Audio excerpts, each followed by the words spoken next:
All right, Joel, what I want to do tonight is I want to go down the list of these ideas, and you tell me the pros and cons as hopefully they are being debated and discussed on the Hill. So first of all, this payroll tax cut, this has been debated for a couple days. Is this a good idea or a bad idea?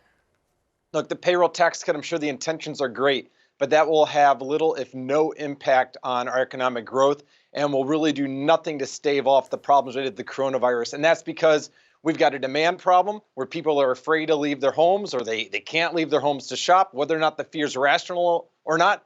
That's beside the point. If people are afraid to go out and shop, giving them a few extra dollars is not going to propel them forward. And then second of all, we have a supply problem because a lot of factories overseas are simply not producing. Giving people a payroll tax cut does nothing to resolve that problem.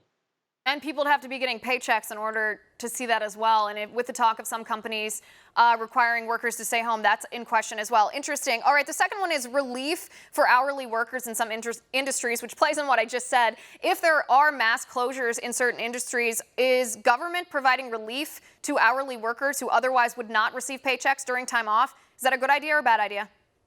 Once again, this is the federal government jumping into something that really is not in the realm. But I will say that any relief that we do, it needs to be transparent, temporary, and targeted. Heritage Foundation has a new paper out today that talks about an epidemic tax credit that would actually help private companies get a tax credit for those workers in certain areas that have to take time off because of the virus threat.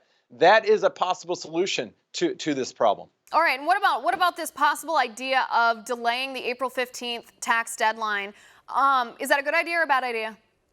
This is one that I really don't see having much of an impact for the simple fact that 70-something% of Americans that file taxes actually get a refund, so they're not going to owe anything. And then second of all, if you want an extension, you can easily file for one and not have to pay until October. So I just think this is one that doesn't help or hurt.